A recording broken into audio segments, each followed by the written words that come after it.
So I think tier lists are still a thing these days, and they look pretty fun to put together. So I thought I would rank every single Star Wars film in this tier list order. How I have these rank is I have amazing, pretty self-explanatory, the great. And then I have great, pretty great ones, but not exactly amazing tier. Then I have good, pretty good ones, but couldn't really reach to the great and amazing height. Then I have the bad ones, the ones that aren't exactly terrible, they're just bad. And then I have the terrible tier, because, you still need that terrible tier. Now, before I give you guys my thoughts, most likely you're going to disagree with some of the placements on my list, but I encourage you guys to make your tier list. I'll leave a link down in the description to what tier list I use, so you guys can make it your own. So, let's get into it. So, first up, Episode 1, The Phantom Menace. Yeah, it's going in the bad tier. The reason why this is not going to go in the terrible tiers, there actually is some pretty awesome things about this film. You're probably thinking, what awesome things? This is a pretty terrible film. You'd be right. Darth Maul is pretty darn awesome. The design and stunts he does is pretty cool. Also, the lightsaber fight between Darth Maul, Qui-Gon Jinn, and Obi-Wan Kenobi is a pretty awesome fight. The music by John Williams is still absolutely amazing, and at times this film is at least entertaining. But this film has a pretty dull and overly complicated story. Jar Jar Binks at times is kind of fine, but also at times he can get extremely annoying. The movie is not really that well paced. It's a pretty badly paced film. The movie's action sequences, besides the lightsaber fights, are just too heavily on CGI. The film relies too much on CGI. The writing and casting and performances in this film are just truly terrible. So that's why it's not a horrible film. It's just not really a great one. Next up, Star Wars Episode 2, Attack of the Clones. Yeah, this one's going in the terrible tier. I can't find anything good with this film. I'm trying. Ewan McGregor is really great as Obi-Wan Kenobi. He's really fun, and he's definitely the best performance in the entire prequels. That's really the only good I can say about these films, so now let's get into the bad. The movie's writing is just so terrible. George Lucas does not really get romance. The romance writing in this film is just so bad and just kind of claustrophobic, and it just doesn't really blend or feel organic with the characters. And the way the characters give the dialogue, because they're directed not in a way that's interesting, is truly terrible. The direction here is also really bad, because George Lucas does not like directing his actors.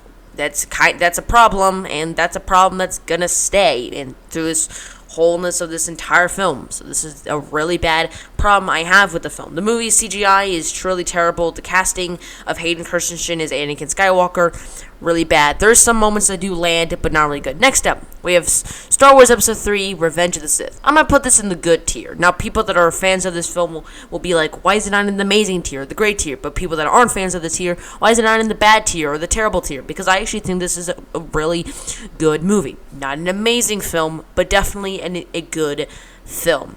Now, I think Hayden Christensen is a lot better in this film. There's still some really terrible acting, but I still think there's some good performances from him in the film. Ewan McGregor's still really good. The visual effects, for the most part, are truly outstanding. The opening sequence between Anakin and Obi-Wan Kenobi saving the Chancellor, then they have a lightsaber fight. Great. It's a really fun, awesome lightsaber fight. The final fight between Anakin and Obi-Wan, it might be a bit too long, but I think it really fleshes out the characters, and I actually feel like through this entire prequel, somebody actually wanted to kill the other person. Extremely fun and fast-paced. The movie is really well-paced. It's cool to see some moments. Execute Order 66 moments. Why we don't know any of the Jedi is a pretty awesome sequence. So that's why it's going in the good tier. Next up, we have Rogue One, A Star Wars Story. Yeah, going in the good tier. When I came out of this film in 2016, I would probably have put it in the great or amazing tier, but rewatching and thinking about it again, it's not an amazing film. It's just a slight bit better than Revenge of the Sith. The reason why I say this is because it's a movie that is definitely good. It's definitely good, don't get me wrong, this is a good film, but I don't think it's an amazing movie like a lot of people do. The final act, I think, is fantastic. It's gritty, it's emotional. The final action sequence and battle sequence itself is actually really emotionally impactful and actually has an impactful moment. Darth Vader's a really awesome cool villain. He's in this film. but he kind of just feels shoehorned in. The characters is easily one of my weakest parts of this film because the characters don't really have that much development that's going into the film. They kind of just feel like shoehorned in characters that we were trying to get to the big action sequence and the battle sequences. Why those sequences in this film are absolutely fantastic. I feel like the characters in this film were a bit weak and not really developed as well as I think they could be. And the CGI de-aging of General Tarkin and Princess Leia at times looks really good, but at times looks pretty terrible. The film's pacing itself is also not very good. The film also seems extremely rushed at times, from the opening sequence jumping from different planet to planet. The film is very good, really well directed and acted, and the final battle sequence is one of my favorite in Star Wars, but I still don't think it's an amazing film, but still really good. Next up, we have Solo, A Star Wars Story. I'm going to put this in the good camp. I still definitely do think this is a good film, and I did give it a rewatch. There's definitely problems with the film. That's why it's kind of at the end of the good tier for me. It's definitely a good film. It's a very interesting film at that. But there's definitely some problems with the film. Let's talk about what works. The action sequences in the film, I think, are pretty darn great. The train heisting is one of my personal favorite action sequences in all of Star Wars. The visual effects are fantastic. The pacing of the film, I think, is pretty good. It keeps a general pacing of the film pretty darn well. The performances, I think Ewan McGregor as Han Solo is definitely good. He's not fantastic or anything, but he's definitely interesting. The film is just super easy to watch. There's some emotional moments that definitely do work, but Darth Maul coming at the end of the film, it just feels very forced and kind of shoehorned in. Like, oh, we need Darth Maul, so here he is in the film. It didn't really flow well with me, so that's why it's going on the good count. Next up, we have Star Wars Episode 4: A New Hope, or Star Wars. Yeah, it's going in the amazing tier. I didn't used to love this film, so before I rewatched it, I would probably put this in the great tier, but I definitely do think this is an amazing movie. It set up a series of films perfectly. The movie's pacing is flawless. The visual effects still to this day hold up amazingly. The characters are super fun and exciting. The action sequences are fun. The story and direction is amazing. So that's why it goes to the amazing.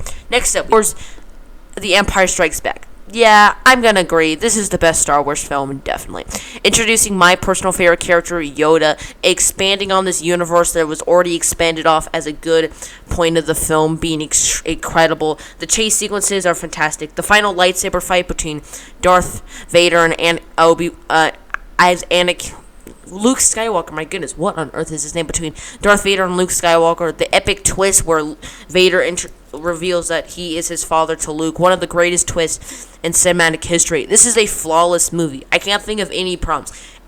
A New Hope had a bit of slow moments. Empire Strikes Back is a perfect film, in my opinion. I don't think it's the best film ever made or anything, but it would definitely be in the top 10, if not even the top 10, definitely the top 20 or top 15 favorite films of all time. Next up, we have Return of the Jedi. I'm putting this in the good tier. It's definitely the top of the good tier, and it can easily turn into the great tier. But rewatching this film, there's definitely some problems that I have with the film. The final confrontation between Darth Vader and Luke Skywalker, I think, is great. It's what the series has been built up to. The intensity, the cinematography, the choreography is absolutely fantastic. The performances for most of the part are great. The music is really exciting. Yoda once again, and his death feels really great. The first 40 minutes with the Jabba sequence, I think, is extremely fun. The visual effects, for the most part, still hold up pretty well. And this is a very paced film, but there's definitely some problems with the film.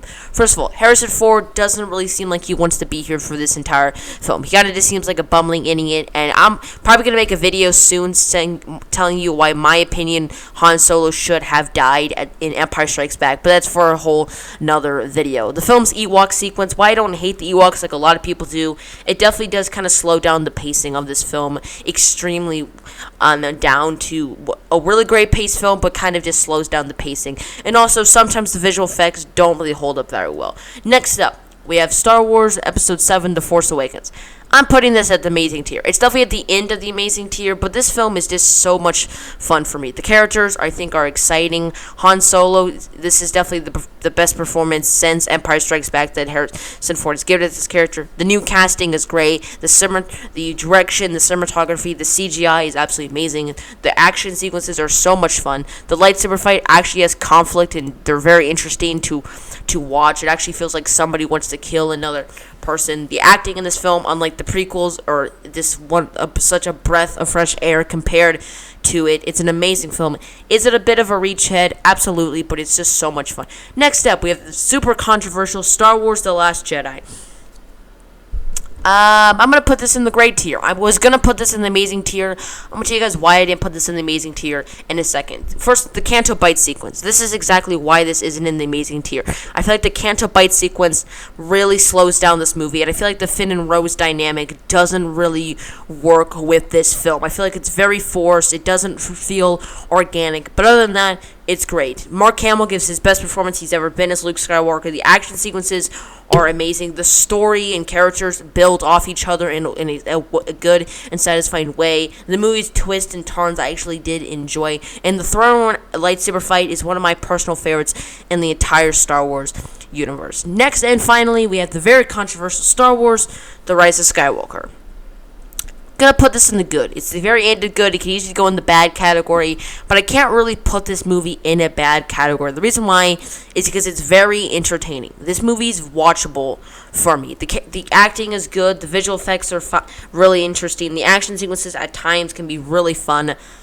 But the movie isn't in the great tier or even the amazing tier because it kind of ruins Star Wars. I don't think it's a horrible film. I've already made a review for it, so you can check that out as you please. So there it is. Those are the tier winners. And my favorite is Empire Strikes Back, and my least favorite is Episode 2, Attack of the Clones. I'll listen to you guys. As I said, I'll leave a link to my tier list that I use in the comment section in the description down below so you guys can make your own tier list. If you guys like this video, you guys want to see more videos like this on the channel, please hit that like button and subscribe if you're new to the channel to see more awesome videos like the one you just watched. You guys can also check out my podcast I do every other Tuesday with a friend of mine. It's called the Two Peas in Pod podcast. You guys can also check out my Instagram at general_Daniel77. Thanks for watching, guys, and I'll see you guys next time. General out.